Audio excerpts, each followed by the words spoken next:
খানকে বেলা নবী মোহাম্মদ তোর মায়ের চুদি, খানকে বেলা নবী মোহাম্মদ তোর মা আমিনার চুদি। হলো সেই কাফেরের বাচ্চা। এই কাফেরের বাচ্চা আমাদের নবীজি এবং নবীজির বংশধরকে নিয়ে যেভাবে কুরুক্তি করে গালাগালি করতেছে, এই কাফেরের বাচ্চাকে ধরে যেখানে থাক ধরে এনে শাস্তির আওতায় আনে সব মুসলিম ভাইদেরকে শেয়ার করে দিন, সব মুসলিম ভাইদেরকে দেখার সুযোগ করে দেবেন। খানকে বেলা নবী মোহাম্মদ তোর মায়ের চুদি, খানকে বেলা নবী মোহাম্মদ তোর মা আমিনার চুদি। তোর মাই আছে না মা ফাতমা, মা ফাতমার চুদি।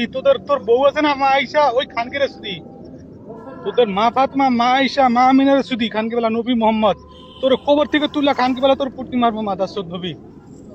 তুই নবী না, খানকে বেলা তুই একটা বেজন্মা মাদার চোদ, তোর গলা কাটমো খানকে বেলা। নবী খানকে বেলা মোহাম্মদ তোর গলা কাটমো খানকে বেলা।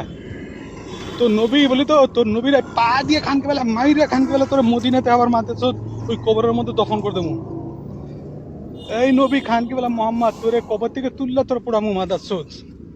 তুই কোনো নবী না মাদার চোদ, তুই একটা বেজন্মা। কাফেরের বাচ্চার শাস্তি আমরা তোদের মতন চাই। নবীরে পুটকি মারি মাদার চোদ।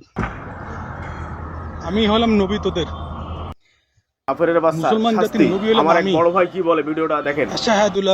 আমার বিনীত অনুরোধ, এই যে কাফেরের বাচ্চা আমাদের হযরত মুহাম্মদ সাল্লাল্লাহু আলাইহি সাল্লামের বংশ ধরে গালাগালি করতেছে, তাই বর্তমান নতুন সরকারের কাছে আমার বিনীত অনুরোধ যে প্রশাসন দিয়ে এই কাফেরের বাচ্চা খুঁজে বিচারের আওতায় আনা হোক, তাহলে সরকারের প্রতি আমরা খুশি হব।